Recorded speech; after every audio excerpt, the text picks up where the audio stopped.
Outdoors Delmarva covers everything outdoors, including real hunting and fishing situations involving wildlife. We do our best each week to bring you tasteful content, but viewer discretion is advised. Now enjoy the show. We break out the cowboy hats and smoke wagons in Bridgeville for a championship showdown. A father and son fishing duo takes us to Shoemaker Pond to see what's biting. We travel back to 1988 to get a first half of the year fishing report from Scorchy Talls.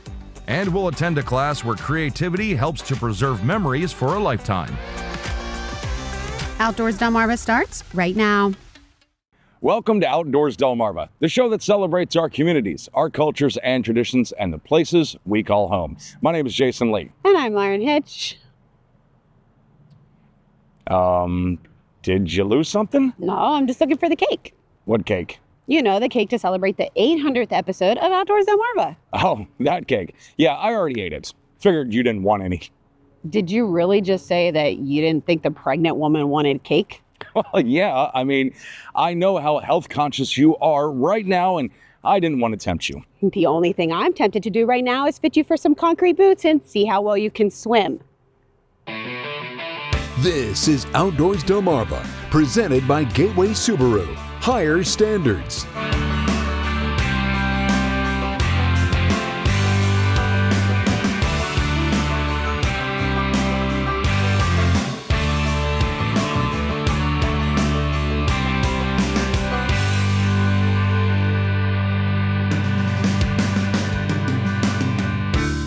And now, here are Jason Lee and Lauren Hitch. The first weekend of May had the Bridgeville Rifle and Pistol Club looking like the Old West. And that's because the Single Action Shooting Society breezed into town for the 2026 Delaware State Championships. And it gave Yeehaw Jenkins here a reason to bust out his cowboy hat. This is our 20th year doing the state match for the Single Action Shooting Society. Well, I mean, bringing the community together under the banner of the single action shooting and the Western attire, it just feels like a family. The Single Action Shooting Society is worldwide. You know, France, Germany. It's fun to look at videos from other countries when they're holding their big events, and they're all talking the way we talk. It's like looking at a Western movie. They love the Western movies and stuff over there. So that's always a big entertaining component. And we shoot Florida to New York to California. There's people here that have shot in every state, even Hawaii. Looking beyond today and into the future, how does the group feel that they can best approach the next generation to get them interested in something like this? We offer public events sponsored by the Bridgeville Rifle Pistol Club, which we're all members of, and they help support this as well. This club particularly supports a lot of other shooting events. And we want to get young people involved. It's open free to the public when we do these events, and we always have really good turnouts. We have people shooting in this sport across the whole spectrum that run from like 10, 12 years old up to 90. I know this is a competition, but there's a lot of camaraderie that goes along with this type of events. Very, very much so. We were in an event in another state, and it so happened we didn't have the proper ammo for that event. And another cowboy walks up and says, here's the ammo for the whole event. And that's for me and my wife shooting. That was approximately 500 rounds. And people, if a gun breaks or equipment breaks, there's always somebody standing there ready to hand. This is one of the few competitions that we get involved in where your competitor roots for you. This is an entertaining sport, and it's for educational purposes only. The history is a component, as you know. We tried to emulate. This is the 250th anniversary of the United States, and we're here to celebrate that, plus our 20th anniversary for doing this. You're watching Outdoors Delmarva, which is presented by Gateway Subaru. Higher standards.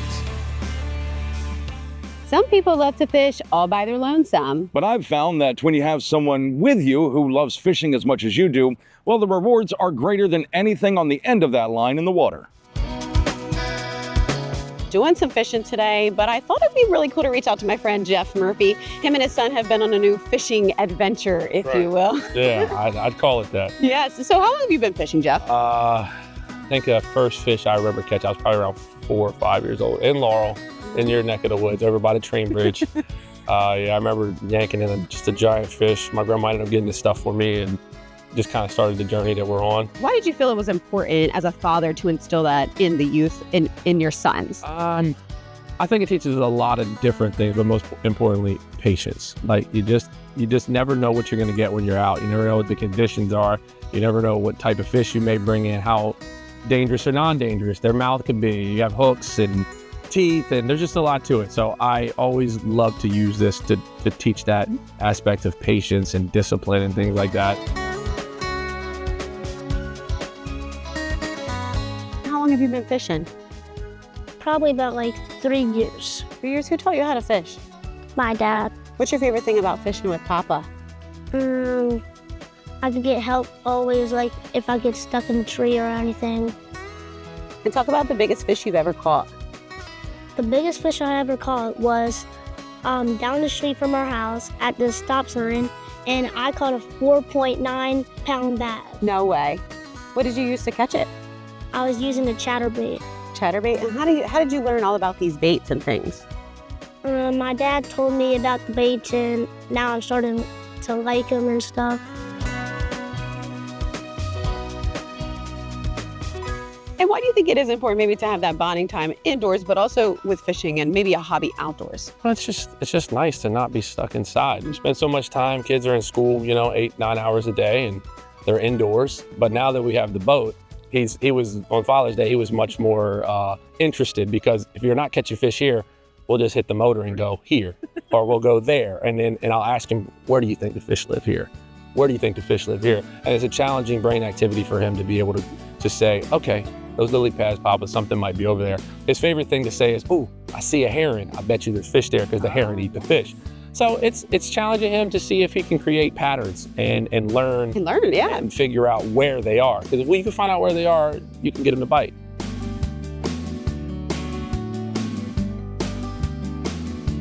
Every summer, since he started school, I challenge him. He has to learn something. We have to do something. And my main job is photography, videography. I'm a wedding and portrait photographer. So I wanted him to be able to learn something in that realm this year. Last year he had to learn how to swim and ride a bike. This year he said he wanted to start a YouTube channel. So that's what we're going to do. Not just the aspect of fishing. He's going to learn how to edit. Yesterday he learned how to fly the drone for the first time. And audio and all the aspects of operating a camera and different things. I want him to consume that. I don't care if he becomes that, but I want him to experience it, because that's something I didn't have. Talk about this little endeavor that you and Papa are on together. What's your shirt say here? It says Dockside Co. That's the name of our channel and the brand. Okay. And the name of your channel. People can go on YouTube and watch you. Yeah, and Instagram and TikTok. Do you like documenting your fishing adventures? Because then you can go back and watch it, right? Yeah. Yeah? Do you like to be on camera? Mm-hmm. Yeah? I think it's exciting. For other dads out there, for other youth that are looking to do something with their parent or with their children, what would you say to them? Just do it. I know that sounds cliche, like Nike stole that, but just being able to do something with your child that brings them some joy. And I think right now maybe I love fishing a little more than him, but I think we both love the aspect of being together. And that's what's most important, regardless if your kid he's picked up skateboarding in December. I cannot skateboard, but we spent a couple weeks out there trying to learn that. He wants to learn the guitar. I cannot play guitar, but I'm all about it. I'm going to learn with him. So anything your kid is interested in or you're interested in that you guys can share, I think you should just go for it. You're watching Outdoors Delmarva, presented by Gateway Subaru. Higher standards. The phrase is, the more things change, the more they stay the same. So let's see how well that phrase holds up against the first half of the year fishing report from 1988 in this week's Remembering Scorchy Taws. Honoring the life and legacy of Scorchy Taws, thanks to Bayside Jet Drive in Berlin, Maryland. Your next adventure awaits at Bayside Jet Drive, one tide at a time. To clear the air, we've always maintained there's no fishing like fall fishing. And even though we have to wait until September for the beginning of the best, there will be enough fish to sustain most of us until the rainbow descends upon the pot of fall fishing gold.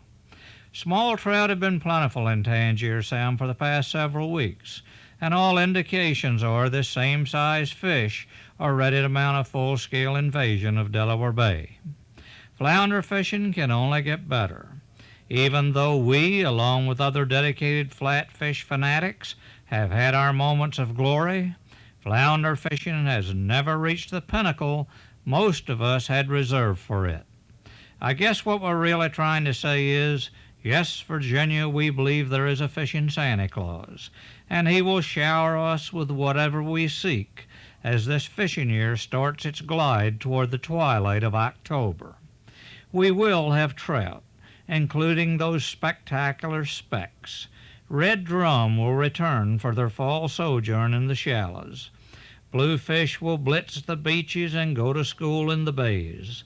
The offshore denizens will not disappoint, and those tantalizing togs will again roam the rocks. For better or worse, the first half of the 1988 fishing season is history. If yours was one you'd like to forget, do it quickly. The best is yet to come. Remembering Scorchy Taws is sponsored by Bayside Jet Drive. Online at BaysideJetDrive.com. Did you know that the Henry rifle, introduced in 1860, was the first practical repeating lever-action rifle? Did you know that one of the main appeals of the lever-action rifle of the Old West was that it used the same caliber round as the Colt pistol, making ammunition purchases and carrying easier for those who carried both? And did you know that contrary to Hollywood, reloading a lever-action rifle, which has a capacity of 15 rounds, can take up to a minute to do, meaning accuracy was more vital than just firing blind? Now you do. Did You Know is sponsored by North Bay Marina. Outdoors Delmarva will be right back. You're watching Outdoors Delmarva, which is presented by Gateway Subaru. Higher standards. I know Jason has a pretty core memory from where he harvested his first turkey back in the spring. So in order to preserve that memory for a lifetime, Because he's old and forgetful, getting a turkey feather fan display was high on my priority list. And Lauren found others up in Dover looking to preserve their own memories. what? We're here in Dover today, and I'm here with a turkey expert. This is Tim. Tim, talk about what we're doing today. We're preserving a turkey tail fan for display in your home, and we teach the class generally after the spring season, so people can bring their own tail and take something home to put on the wall. Now, Tim, you've shot plenty of turkeys, harvested a lot of birds in your day. How did you learn how to do this type of craft here? A combination of YouTube, some taxidermist friends, and just practicality. I mean, the one thing I want to do with the way we do it is not have anything that can rot or spoil. And so I've taken a number of different approaches and combined a little bit of my own and removed the meat of the turkey fan so that it can be just thrown away and you have a nice fan to display for many years. It took a couple hours. It's a lot of love being poured into it, a lot of however you maybe want it to look. Yep. But talk about step by step, just really quickly sum it up, how we did. All right, well, first, kill a turkey. And that's probably your most challenging part. Once you harvest the bird, if you hold the tail in your hand, you'll feel a knot. If you just cut off closer to the body and the thinner part of that knot, you'll end up with a chunk of meat and all the tail feathers and the other feathers that you'll use in creating your tail fan. Take that home, put it in a bag, and stick it in the freezer until class. And the day before class, take it out of the freezer, let it thaw out, and we'll preserve it the next day. The cool part about this is harvesting a bird is exciting, right? They're all a little different. Your hunts are all a little different. Everything has a story. And I feel like being able to display all of these fans, maybe on your walls in your house or maybe your man cave, is something that gives you a sense of pride, but then you can go around and tell your story. They all look a little different. Right, each one is a story. So everything, it's like photographs, but mementos, souvenirs. Yeah. And it's also, I feel, giving respect to the animal. For sure. That it's, we're representing the harvest, and that they provide us with food. And again, the story is great to share with all your friends. You've killed plenty of birds, but I'm sure you remember the story of each one. Yeah, most of them. So yeah, and this is a Merriam's. This is a western bird that I killed this spring. And so it brings back all the memories of the trip and the friends and people that I hunted with. If people are looking for a class like this, after they harvest their bird, or maybe even many other classes that are offered, how can they find out more?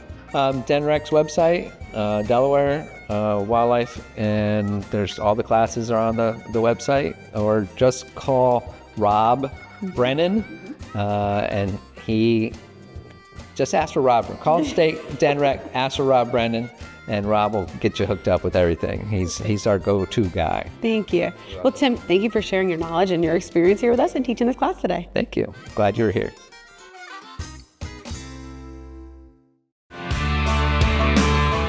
You're watching Outdoors Delmarva, presented by Gateway Subaru. Higher standards.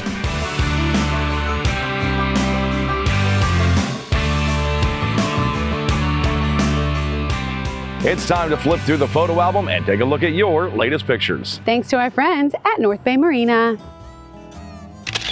Our furry friends stick by us through all of our adventures and make life in the outdoors immeasurably better. So we're spotlighting a few photos we've received, like this one of Neil Dickerson of Laurel with Jordy. Monica Schubert of Chincoteague sent us this photo of a Chincoteague pony with Annie the trainer reading a good book together. Tammy Massey of Seaford said that Benny was the only one in the family that didn't mind last winter's snow. And it's pretty impressive that Benny was able to make a cold picture even cooler. Dana Montoya of Snow Hill took this great shot of Maisie enjoying a day out in the Pocomoke Forest. Larry Hindman is quite proud of Pepper, and for good reason. All that training with yellow dog retrievers certainly paid off at the Conowingo Hunting Retriever Club of Maryland's Fall Hunt Test. And of course, always living her best life is the one and only Sasha, cruising the OC Boardwalk in classic Sasha style. Outdoors Delmarva viewer pictures are sponsored by North Bay Marina.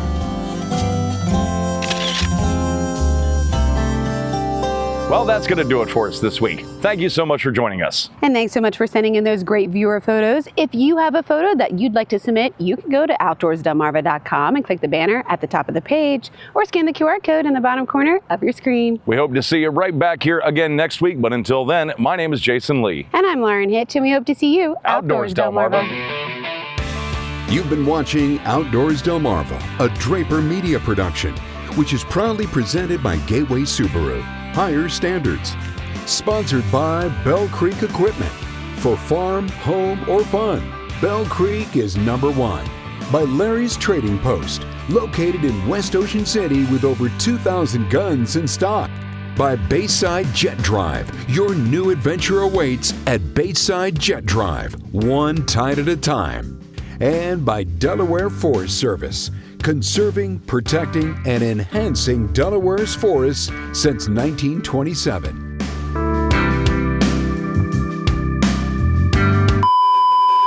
Look at this. Do you see this? Is she moving? Yeah. You can feel her. That's her butt. Because her head's down. That's why that hard. That's her booty cheeks. Behave. We're trying to film something here. That's her booty in there. have been like, I'm so glad we're recording. Get out! No, I'm just kidding. Get outdoors.